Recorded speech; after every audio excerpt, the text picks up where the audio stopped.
Hello, everyone, and welcome back to another episode of the Be a Better You podcast. I am your host, Allison K. Dagny, and today I have a guest with me who I have worked with personally, and I thought it would be a great idea to bring her on to share her wisdom and insight and knowledge for something that a lot of people struggle with during and after emotional abuse, which is financial stuff like financial abuse, financial um, stories that we have and all of the struggles that may come with that keep us from abundance and keep us from having the peace inside of us that we all desire when it comes to things like money. So if you wouldn't mind, introduce yourself, tell everybody who you are, who you support, and then we'll get started.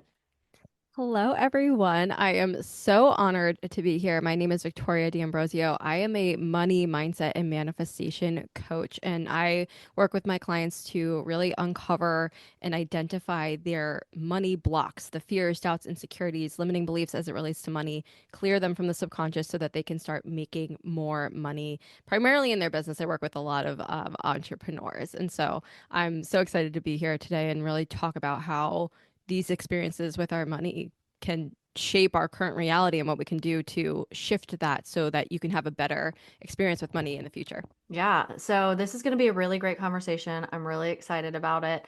And I know you said you work with people who are like business owners and things like that. And a lot of my listeners are that. And many of my listeners are also out of financially abusive relationships where they've experienced control, where they have experienced manipulation or guilt about money. So the I know this and you know this, the wounds run deep. It can go all the way back to childhood, and usually it does. Before we get into all of that, though, what I'd love to know if you could just share a little bit about your personal story and what led you here and how you got to where you are today. Yeah, so my personal story is funny enough. I actually went to school for finance. So I studied finance in undergrad, and when I graduated, I started working in banking and consulting. I thought that that's what I was going to do. I had the vision on my mind to be this investment banker, CEO, like type of person. And, several years into working in finance, I realized it just wasn't for me. And I felt very lost and I didn't know what to do with my life. And as I was diving into personal development, I stumbled across manifestation. And honestly, at that point in time, if you had told me, if I heard manifestation, I kind of thought it was a little woo-woo BS, if I'm being totally honest with you. I'm like, oh, you can create your reality just based on your thoughts. Like, that's a scam. Like, no way. And basically what ended up happening was, one day I just saw so much about it online. I was like, you know what? Why don't I just keep an open mind? I keep an open mind. What's the worst that happens? You know what I mean? I'm not banking anything on this. And so I really started to learn about manifestation. And it was that in combination with learning about EFT tapping, which maybe we'll touch on in this episode, which is a mindset tool that you can use to work through some mindset blocks you have or like fears, doubts, limiting beliefs.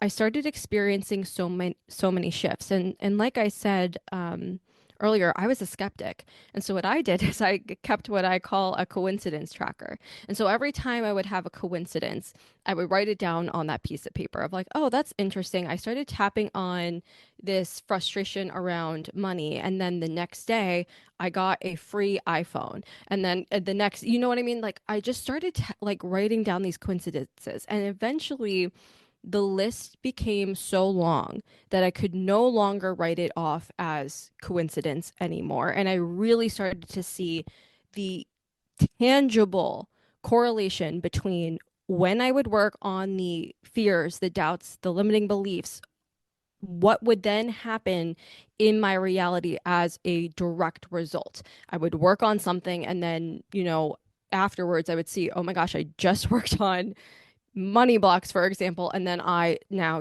signed a new client. Mhm. And that's really how I got here today was wanting to share that with more people because, I think manifestation can sometimes get a bad rap because people think it's just, say something out loud and then it's supposed to magically show up in our reality. And Allison, I know you know this, and if you're a listener, I'm sure you guys know this. It goes so much deeper than that. And that's I just started talking about it online because I was like, I think this is the missing piece of like actually clearing the blocks to get the manifestation. It made such a big difference in my life.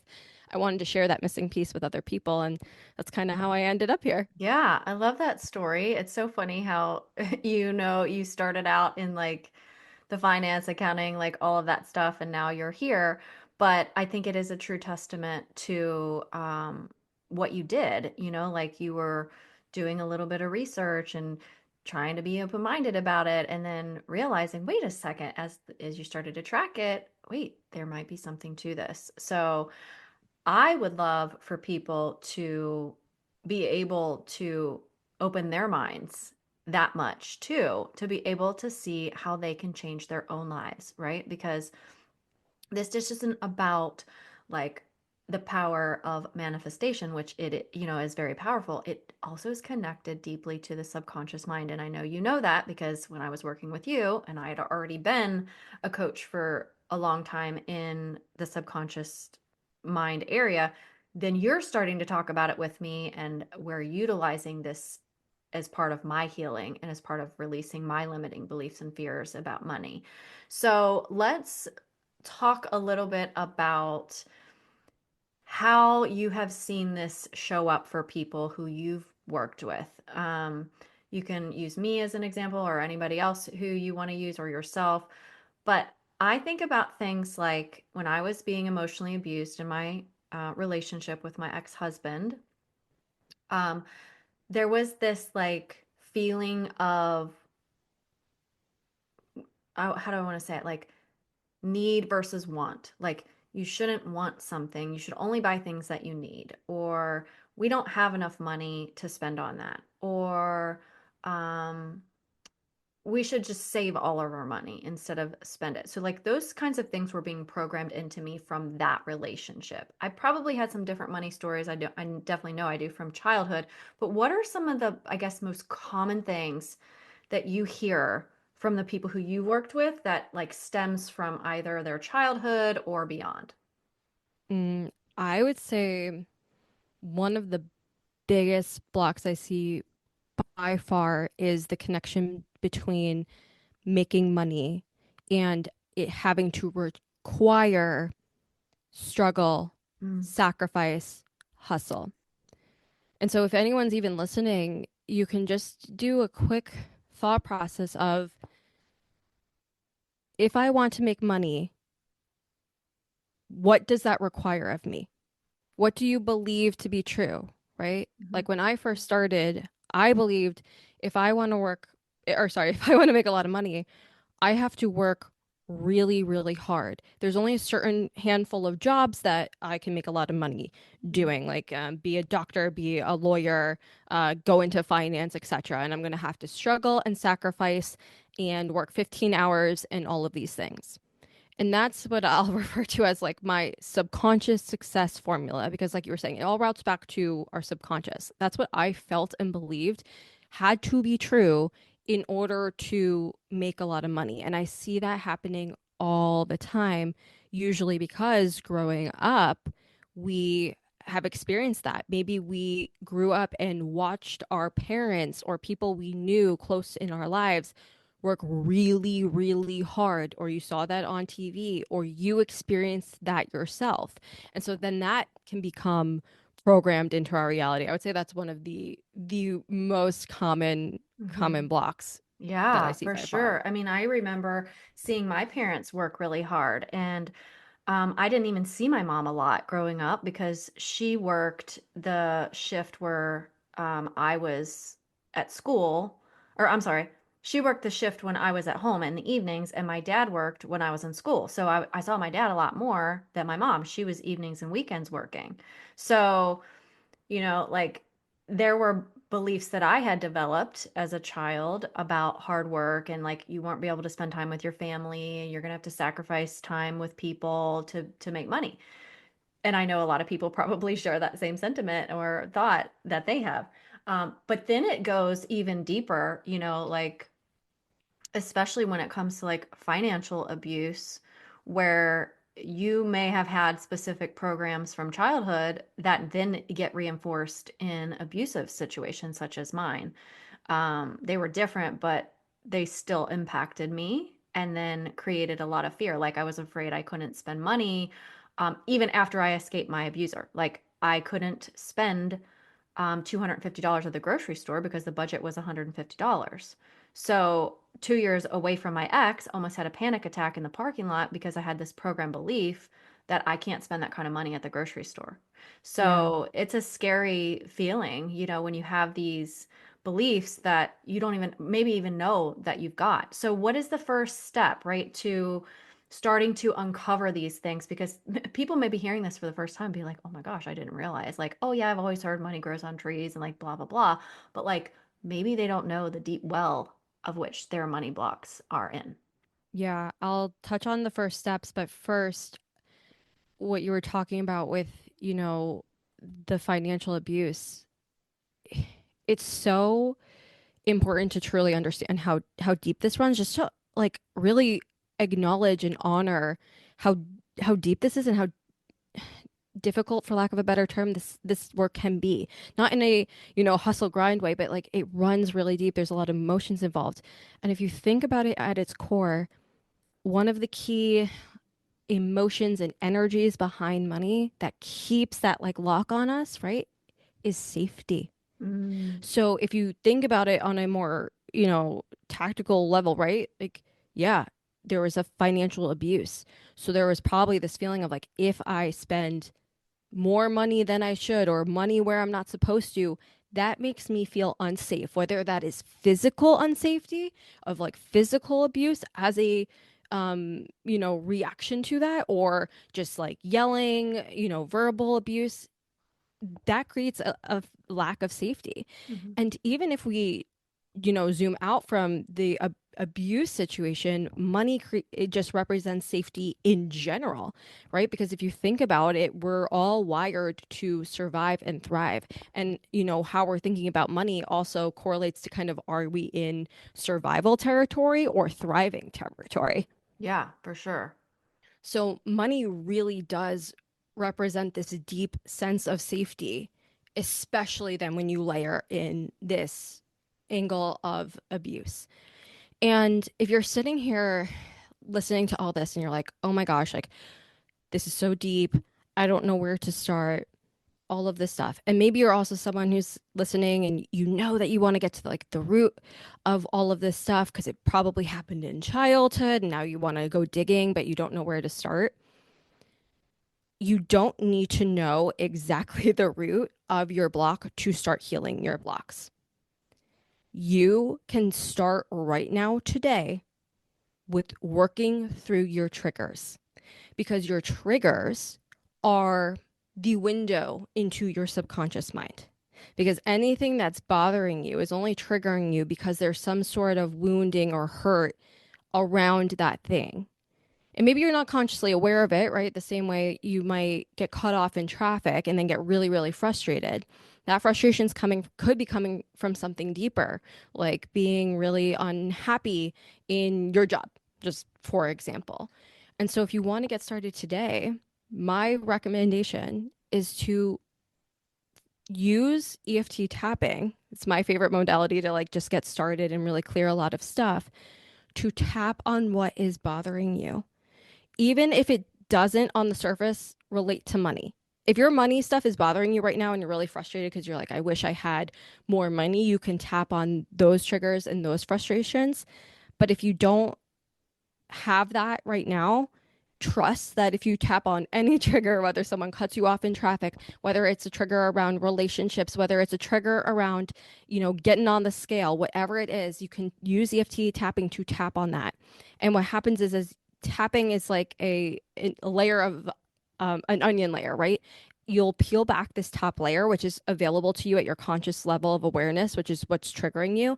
As you tap, the deeper blocks will come to the surface and reveal themselves to you. So you don't need to be, a full expert in the subconscious mind and be able to pinpoint the root. You really can see results just starting with where you're at, and you go, what triggered me today? What's bothering me today? Or better yet, in the moment, you're just getting it all out, Mhm. and you can use EFT tapping to clear and start working through that. Okay, so let's quickly talk about EFT because I use it for myself. I've used it with you in my coaching with you, I use it with some of my clients who need that relief.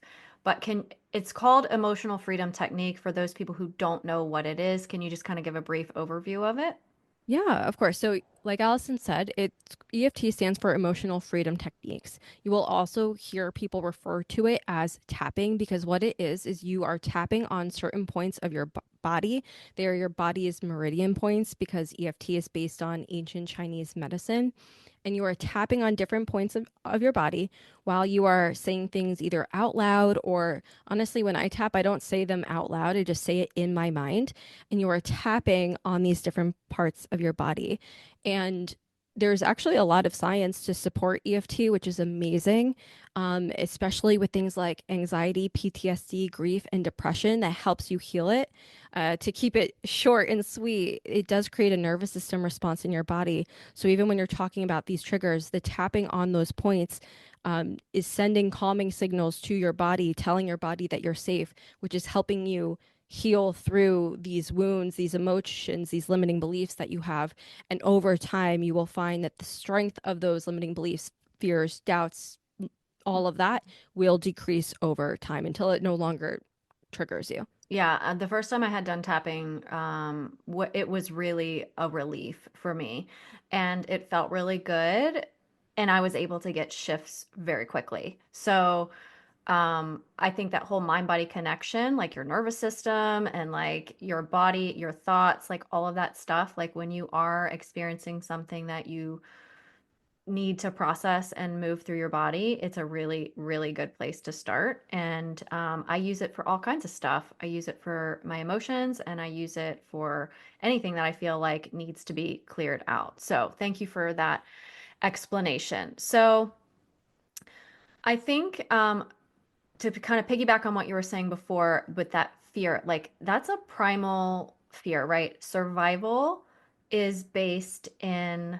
um, a few things, I think, for humans, community and like resources. Because if you were years ago alone and didn't have, you know, a, a tribe to help support you, your chances of survival would go down dramatically, right? But now, because we have a lot more resources and we have a lot more capability to survive, the thing that gives us that security is money. Because without money, we don't have a house, we can't pay our bills, we can't eat food, right? Like, so that's sort of like a lot of people have this fear that I don't have enough money coming in, or money's always leaving, or am only able to make ends meet. There's not an excess or an abundance or whatever that might be. So I think, especially people who've been in a situation of financial abuse, a lot of times that specifically leaves you feeling powerless because someone else is in control of the money. So what would you think would be a way that people can start feeling like they can reclaim some sense of control or some sense of safety around that after they've gotten out of an emotionally, financially abusive situation? Because for me, I know I didn't feel safe at all. Like I felt and I had money. Like it wasn't like I didn't have money to support myself, but I still had the fear.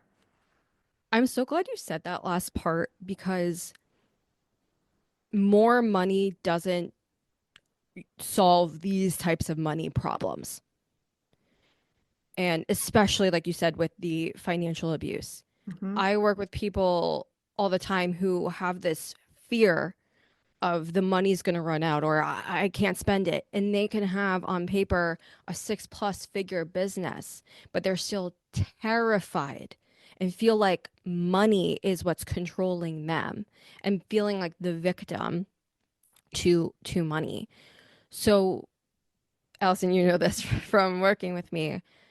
I truly believe the way we get to the other side of of how we're feeling, of what we actually want to feel. So if in this scenario you feel really powerless with money and you feel like money controls you, I am not the person who's going to sit here and tell you to say an affirmation of I'm in control of my life because that has never worked for me. I'm not saying it doesn't work for other people. I'm saying that method has never worked for me. And so if you're in a similar spot where affirmations haven't worked for you, perhaps this is a different avenue you can try. I think the only way on the other side, the only way out is through. So if you feel like, oh my God, I do not have enough money. I feel this sense of control or lack of control. How am I going to pay my bills?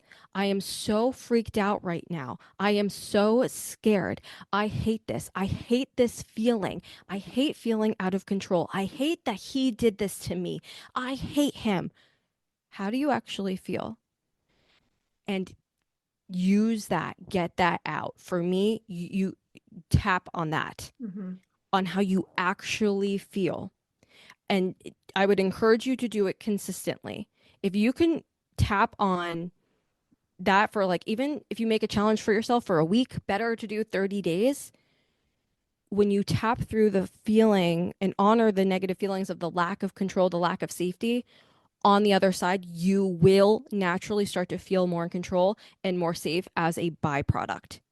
Because when that negative feeling isn't there, then it's gone, right? And so what happens in its absence? We feel better because that abundance is our natural state of being. You're not, you know what I mean? When you're born, you're not born automatically with all these program beliefs around money and safety and security. That is learned behavior that you learn directly from someone telling you something or indirectly through your experiences. So when we clear that's what we're left with. So that's what I would honestly encourage you guys to do is like allow yourself to feel those things, even if you're only tapping for 5 minutes a day, like 3 to 5 times a week. Like I genuinely will tell you, I you will see a difference. Yeah. I I think that's so important to recognize, and I talk about this a lot with my clients and even on this podcast, that it's important to feel your emotions and like not stuff them because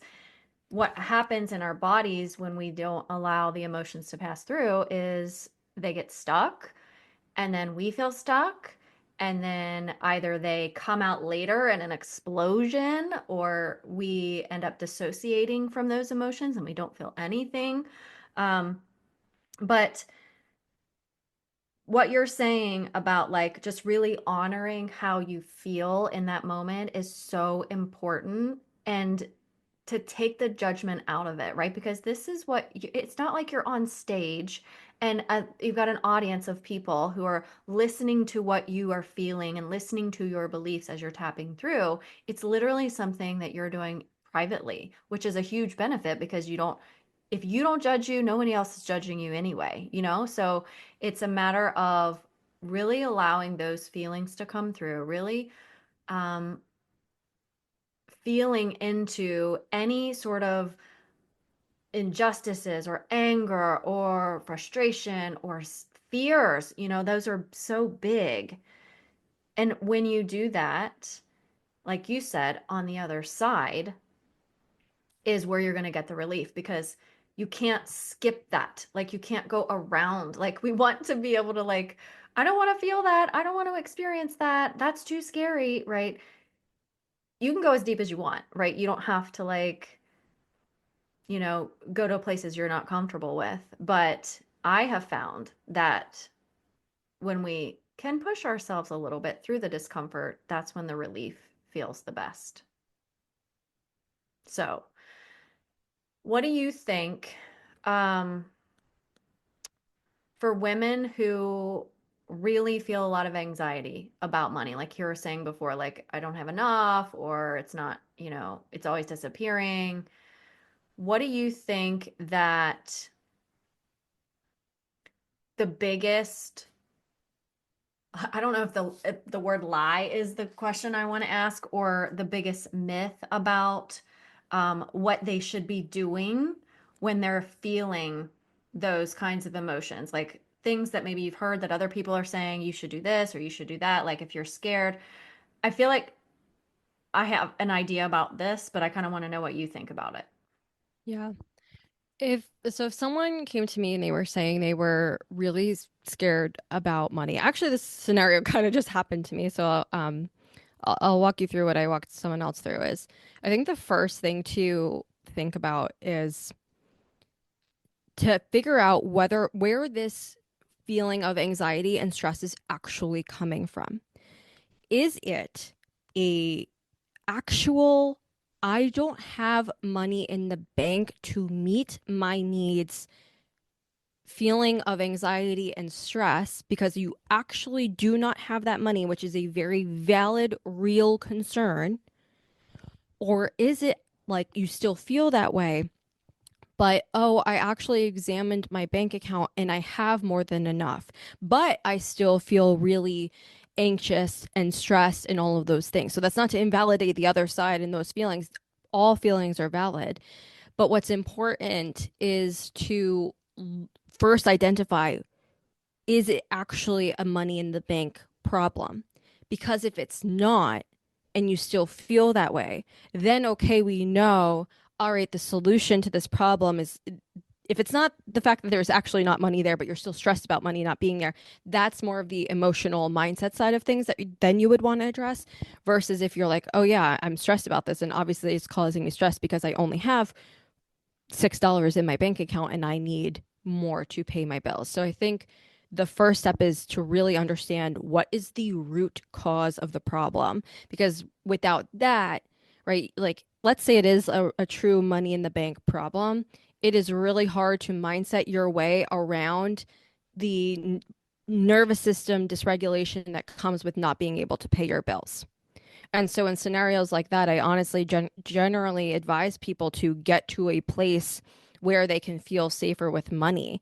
You know what I mean? And you can still do the mindset work, but it's a lot easier to do when you're like, all right, maybe I, was, trying to start my business, but I'm going to pick up a part-time job to like help me regulate my nervous system. And if it is I have the money here, I have the money here, but I still feel unsafe, then it's like, okay, so it's this lack of safety. Where is this lack of safety coming from? Let's explore that. And then we can address the root there. Right. Okay. So would this be kind of like if someone was like they had some money, but it really wasn't like their level of safety, like their minimum. Let's say they like to have $50,000 in the bank to feel safe, but now they're down to like 25. So like they still have $25,000, but they don't feel really safe with that number. But maybe the fear is that they have all these other things that they need to do in their business to create income, but they're scared to like, oh, I don't know how to do that, or I am incapable, or I can't figure it out by myself, or I need somebody to help me.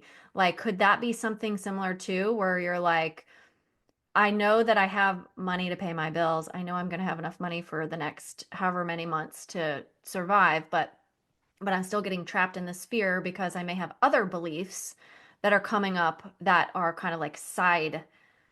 You know what I mean? Like kind of like these additional, well, you talked about the layers of an onion. Like maybe it's something else. Like you have to kind of like keep pulling back, keep pulling back, keep pulling back. Yeah, because even in that example, and it's going to be different for every single person, but when you're like, oh, I need all these things to grow my business, it's a balance, right? Because sometimes you do want to make business investments. But sometimes we feel like we need to make business investments because we don't trust ourselves.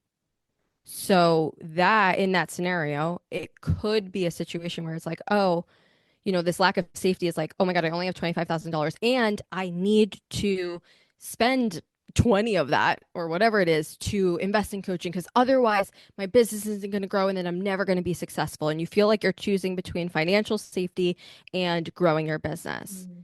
When in reality, one possibility is that maybe you don't actually need to spend any money or you don't need to spend some money, but you have a lack of trust within yourself, because of other subconscious blocks Mhm. and other things Yeah. that happened in childhood where maybe you feel like maybe you were always told that your opinion wasn't valid or that you were wrong.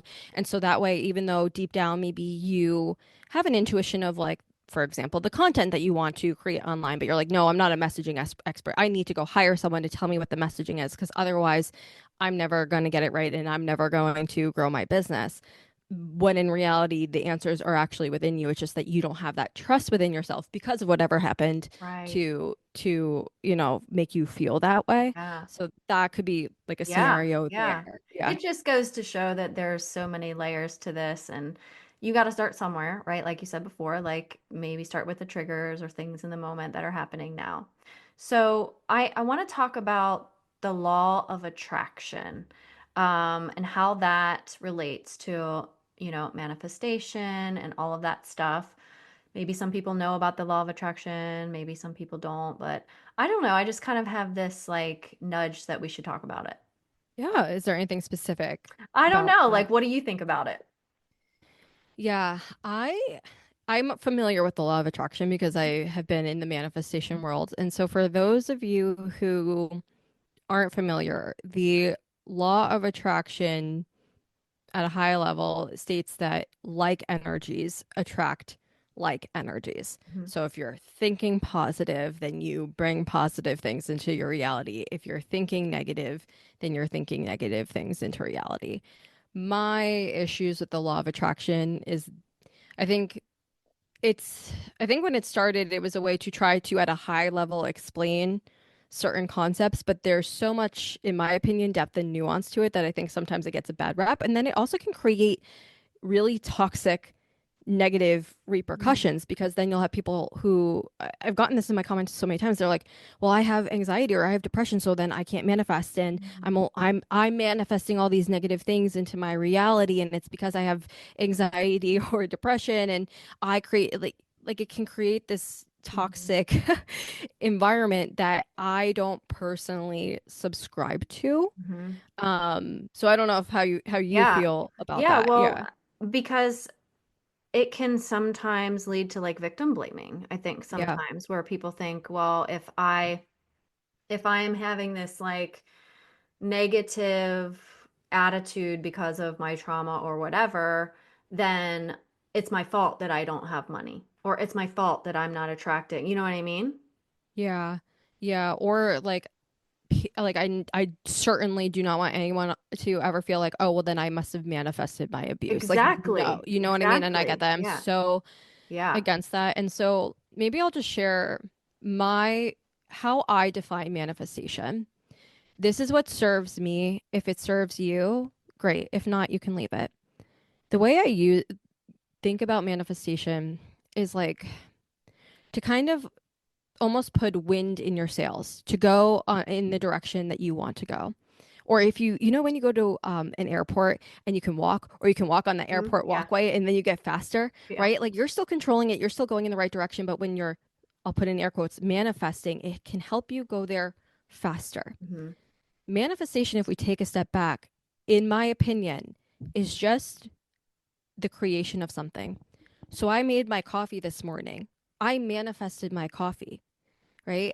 If I work really hard on my business and then I hit a certain income goal, I've manifested that, even if I'm not someone who's spiritual, right? It's simply just bringing things into reality. It's Hmm. not this always this like, oh my gosh, $10,000 just fell out of the sky onto my lap because I journaled about it and spoke it into existence. Like that's one example of something how it could manifest, but that's not encompassing of the whole thing.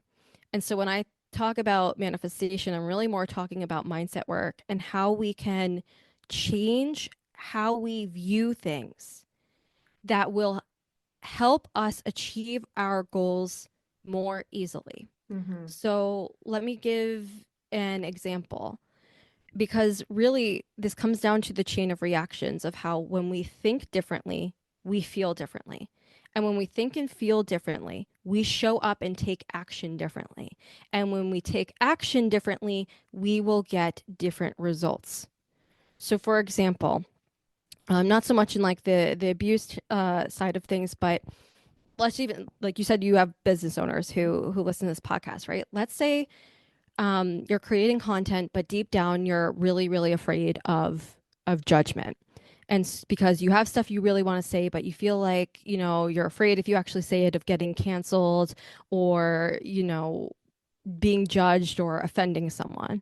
And so you water down your message because you don't want to offend anyone, or you try to fit it into the perfect messaging box with someone's hook framework so that you can say the right thing to the right people to get them to buy, right? Because deep down you're afraid of judgment. So you don't want to say anything wrong. When you can clear that, right? Like then you're putting like almost like half yourself out there online, like this filtered down version of you.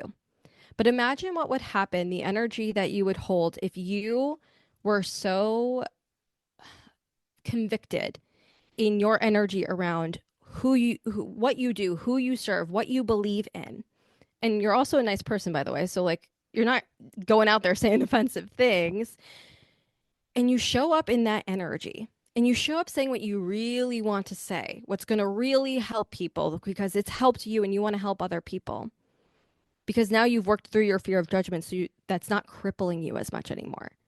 The energy that you then hold when you create a piece of content from that version of yourself who's now not afraid of judgment, that fear isn't in the back of your mind, that piece of content is different.